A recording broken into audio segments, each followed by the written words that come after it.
Desde hace tiempo la palabra hacker es sinónimo de peligro.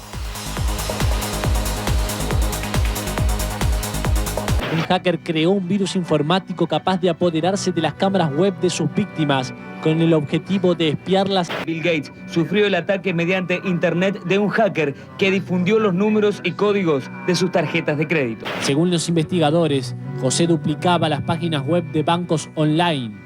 Los clientes ingresaban sus números de cuenta y contraseña y una vez en su poder, los utilizaría en beneficio propio. Si uno solo puede armar un desastre informático, imagínense lo que puede ocurrir en una reunión masiva de hackers. Esta es la única imagen que se tiene registrada de una multitud de casi 7.000 hackers que no quieren ser filmados. Algunos de ellos son los más temidos del mundo y conocen los secretos para abrir todos los sistemas.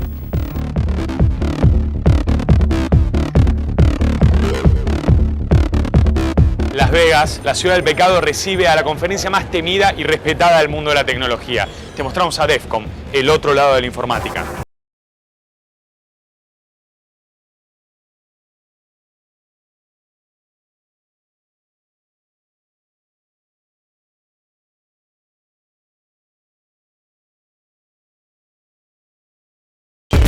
Antes de acreditarnos para ingresar a la conferencia hacker, los organizadores nos advirtieron: ninguna persona puede aparecer filmada sin permiso explícito. Está absolutamente prohibido grabar multitudes. No cumplir con las reglas significa la expulsión inmediata y la confiscación del material. Y por último, una curiosidad. Los organizadores nos advierten que los hackers son más amenos cuando se les regala alcohol.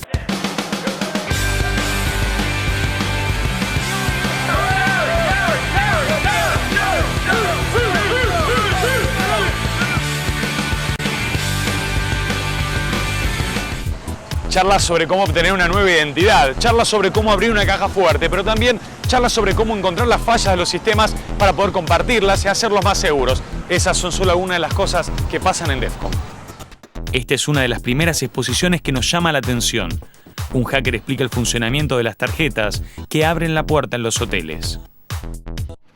So I wondered what's the difference between a new key for a new guest and my existing key. So go down to reception and say, look, I've lost my key. La idea detrás, por supuesto, era aprender cómo funcionan, que se pueden copiar y también abrir a gusto. The only difference, it's gone back to key number 1. The only difference is this, which I'm assuming is a magic number.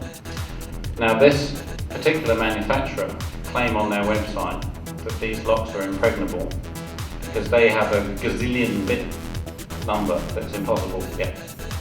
So actually, how many digits, how many bits are different between the 4 and the 32? Mientras investigan cómo quebrar las barreras de seguridad, los hackers también se meten en problemas. So we were, playing away, go to the door, swipe, go back in the room. No, that didn't work. Try something else. Go back out, swipe. No, try something else. Go back out. Oh, hello, Mr. Security Guard. Fancy meeting you here. I seem to be having trouble with my key. I better go down to reception. Adam, we just saw your presentation. It was very impressive. Tell me, how many years have you come to Defcon to speak here? This is my 11th year, but I've only actually been speaking for the last 2 years. What's your experience as a hacker? For how many years have you been with computers? I've been working with computers since the late 70s, early 80s, so over 20 years now. And you're an expert hacker. You get into systems to try to see how they work and how they can be cracked. What's your area of expertise? Usually it's just noticing odd interactions between systems. I mean, I'm very kind of security aware, so what happens is I'll notice something that shouldn't have happened and then see how far I can push it. And my particular interest is when people add new technologies onto old systems and they expand old systems without properly re-engineering them. So you get these unexpected interactions, which in most cases lead to unexpected security issues. Security by obscurity, so people use technologies that they think are difficult, but actually underlying it's very simple. So the data stored on a mag stripe card is just ones and zeros, and because it's sort of non-visible, they think they don't have to be very clever with the way they do it. And what I keep finding is that the control mechanisms are actually very, very basic, and if you just take some time to understand them, you can bypass them, you can change the keys, as you say, you can make it open someone else's door. Do you feel as a hacker that is the worst time to be a hacker now? I don't think it's the worst time, but you're right. I mean, it's wrong that that's happening. You know, it's important that people like us have the freedom to investigate these things, because if we don't do it, who is? The only person who's going to do it is the bad guy. So, you know, if you don't have the good guys finding the same problems and exposing them, then nobody's going to be fixing them. And I think it's important to, you know, stick your head above the parapet and say, well, I found a problem. If they want to prosecute us for doing that, then so be it. We'll stand up in court and discuss it. You know, you keep referring to me as a hacker, but it's important to understand I'm a white hat hacker. That means I hack because I want to find the holes before the bad guys do and get them fixed. So we're on the same side. The problem is when they start to apply the law without looking at why things are being done, you can end up on the wrong side of the law, even though you're both actually on the same side. So the point about conferences like this is to get that dialogue going and get them to understand that there are two sides to the coin. You know, it would be like calling a locksmith a burglar because he can open a door. Well, yeah, he can, but he doesn't, because his job is to open it when he needs to, not to go and steal your money. Same with us, you know, we break into things to prove that the manufacturer's claims about their security are not actually true. Like major malfunctions, so reporting for duty. En la fiesta hacker, además de las conferencias, también hay eventos donde compiten y miden sus fuerzas. El más prestigioso, llamado Capture the Flag, reúne a la elite del mundo hacker. Estamos en el cuarto de Defcon, donde se encuentran los hackers más profesionales de todo el mundo. Vamos a hablar con Chris, quien solo aceptó contestar muy pocas preguntas sobre de qué se trata lo que está haciendo en este momento en el evento Capture the Flag. Hi Chris, thanks for receiving us here, but tell me, what's Capture the Flag?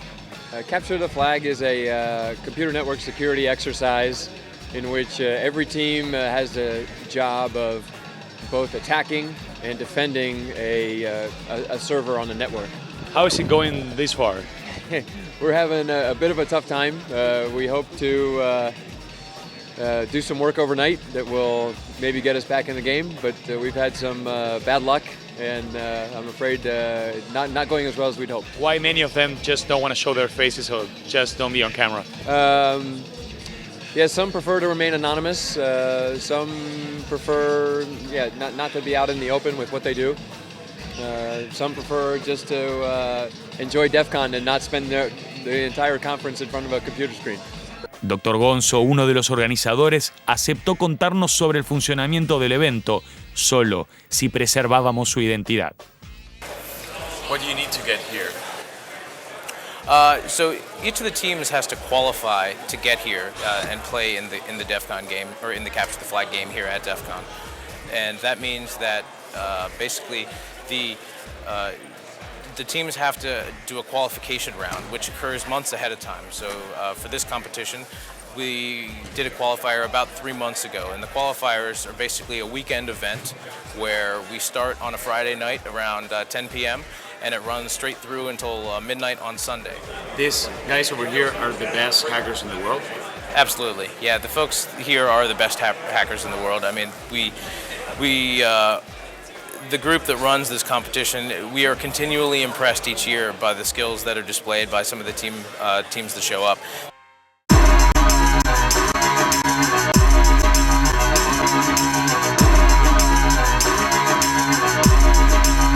Muchos hackers son fanáticos de las armas y por eso este año comenzó un nuevo concurso en Defcon para diseñar prototipos que pudieran apuntar y disparar sin la intervención humana.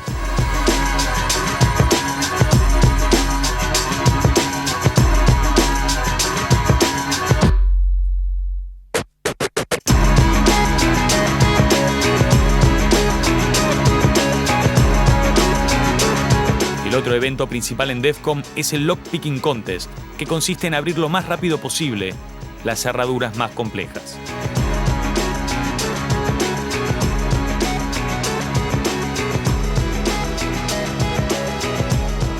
opposed to both skill and speed in terms of opening a lock.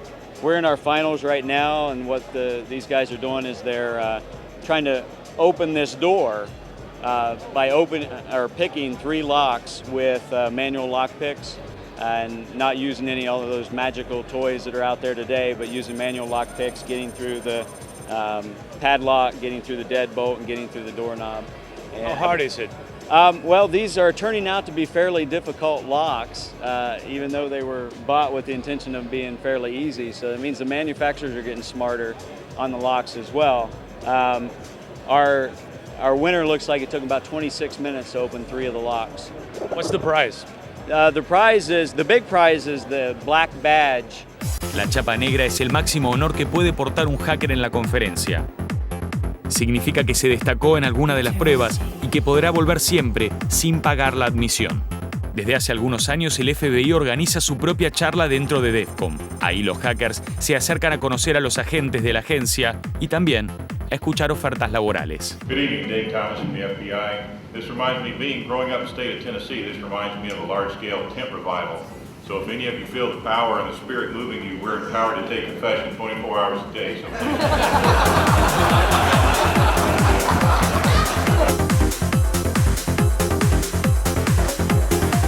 This is a good place to hire people, to recruit.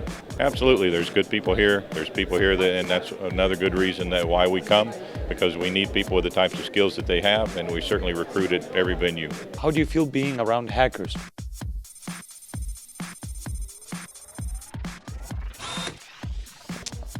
It's an interesting group, and you stay close to your friends, closer to your enemies. You learn a lot, and law enforcement doesn't have all the resources that it needs.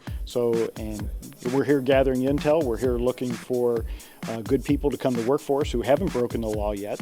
And even though it looks like this is a group of 6,000 bad guys, they're not. There's probably only a handful, a small portion of the percentage of these folks that are actually bad guys. What do you think? There's much more specialists here than newies, or? I think there's only about 10% that are real hackers here. And there's probably another 30% that are young enough and they haven't made up their mind, or interested and don't know whether to go over the line or not. And the vast majority of these folks are good guys.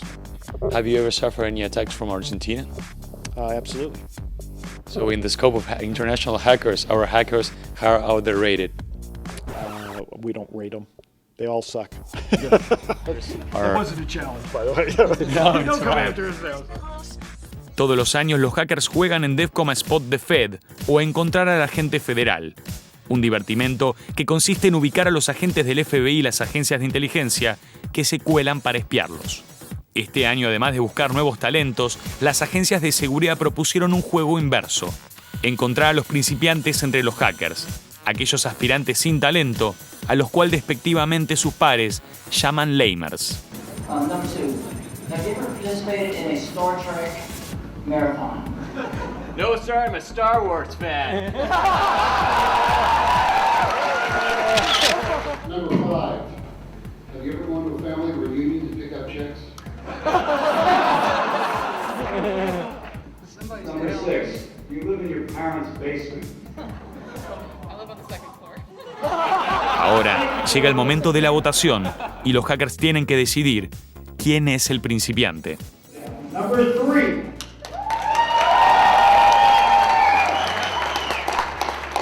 Number 3, you can stay. Number 5. Number 6 can sit down. Now we're down to the last 2.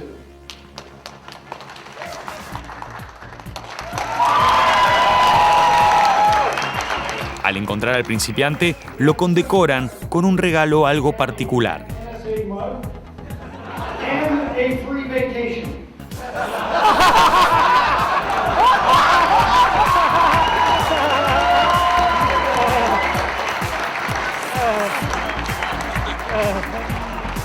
Esta fiesta de los hackers también tiene sus eventos para reírse de cómo aquellos que no entienden los personifican. En esta exposición, el orador compiló producciones de Hollywood y la televisión donde los escritores sabían de cualquier cosa, menos de informática. U.S. Cyberspace Force, he shouted from the keyboard. Freeze! First of all, he's shouting from the keyboard. I'm assuming he's shouting into his monitor. I get the legal warrants from E-Court. Time jumping, he won again. Legal warrants, he won. Legal warrants, he won again. Your asses are gonna need skin transplants. Jay, your group should start browsing the online sex ports. Sorry. Let's not forget the virtual brothels. La ridiculización también vale para los mismos hackers. Esta es la pared de la vergüenza, es donde terminan todos los passwords y los nombres de usuarios de aquellos hackers que no supieron cuidar bien sus máquinas y se quisieron conectar a la red de Defcon, la red más peligrosa del mundo. ¡Viva Las Vegas!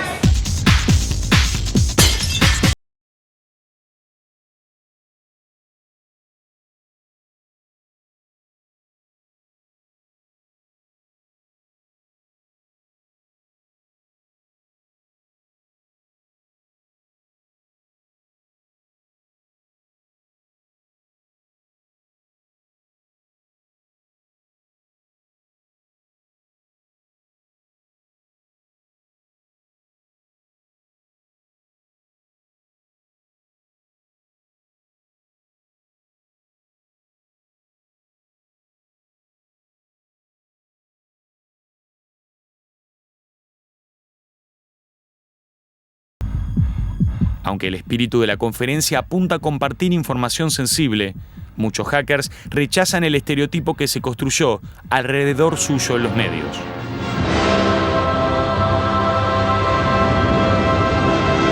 ¡Atención! ¡No toque su televisor! ¡No toque su televisor! Esto no es un simulacro. Me estoy metiendo en su televisor por medio de mi computer.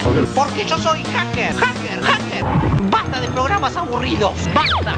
¡Satisfago todos sus deseos! Por medio de la autopista informática. Soy hacker y la vamos a pasar bomba. Violencia. Diversión. Sexo. Mujeres. Sangre. Informática. Me están llegando pedidos. Internet. I am one of the people that actually don't like the term hacker at all, mostly because the news and media, not you guys in particular, but they've kind of taken over to a negative or derogatory term, and so I'm kind of against that. I think it's better to break it down as what you do best. Why do I come to DEFCON? I come to DEFCON for a couple of different reasons. One, the talks are great. You get to learn a lot. The other thing is that you get to see all your friends, all the people that you talk to and converse with online. A lot of the people that I get to meet here, I'm working on projects online with. And the majority of hackers that I know are out there trying to protect the world and trying to keep the world a safer place. There are some who are criminals and are the cyber terrorists, but overall most people, they know the difference between right and wrong. Como nosotros, también hay otros curiosos e iniciados que vienen a conocer un poco más del mundo de la seguridad informática. Actually, I went to a few seminars today and everything, and I'm actually surprised at what I've learned. What have you learned so far? Well, I've learned that it's actually incredibly frightening what people can do today. For example, what did you see? Well, for example, cloning credit cards and the phishing everybody knows about phishing on email and going to websites, but I did not know that they could do it through phones. Eric tiene solo 19 años, pero se convirtió en una de las mayores promesas dentro del mundo hacker. ¿Haciendo qué? Abriendo cajas fuertes. Now, how do we manipulate this thing? Well, the wheels aren't perfect. You're relying on the fact that the wheels are imperfectly made, so that one of the wheels, in this case, is going to be bigger than the other. And when the gate in that wheel passes under the fence, that fence will be able to drop down just a little bit. You'll be able to hear or feel it dropping down.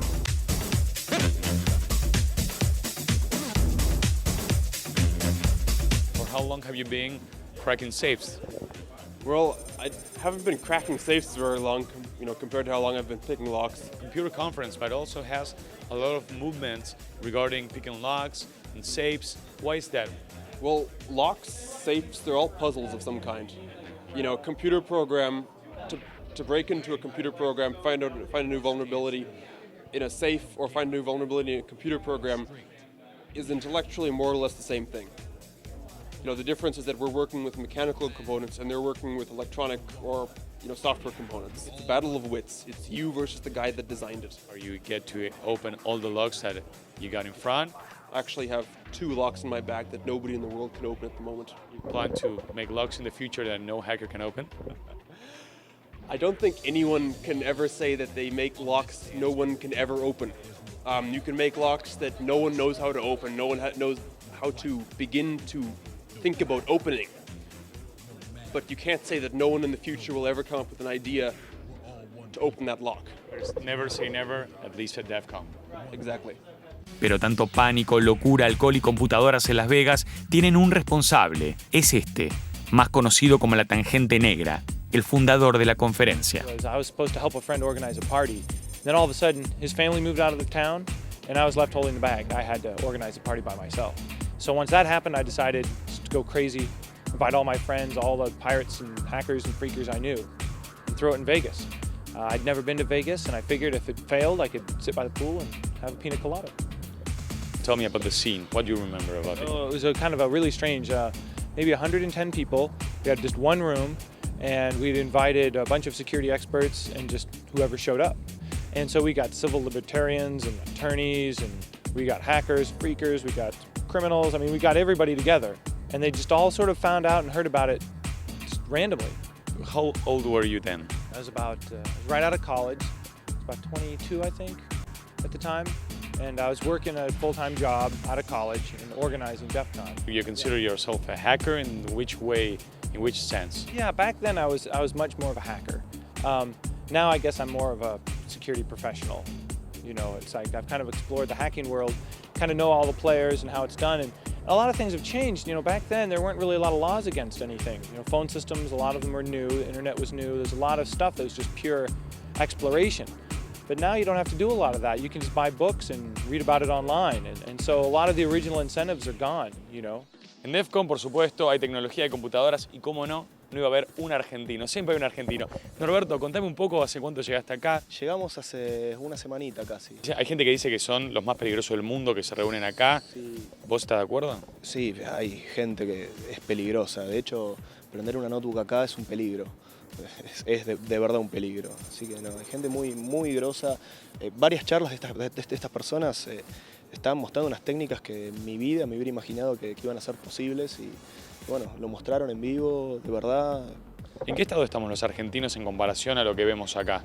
Estamos, comparativamente con la gente que está mostrando técnicas nuevas, estamos a la par. O sea, en Argentina hay hackers de verdad buenos, y hay profesionales todavía mejores. No salen tanto a la luz quizás porque estamos en Sudamérica, pero hay mucha gente que conozco de Argentina mismo que vino a dar charlas acá y son de verdad aplaudidos. O sea, hay gente muy buena en Argentina. Son los hackers, inteligentes, profesionales, competitivos y contraculturales. Genios que para hacer el bien o el mal solo necesitan de una computadora.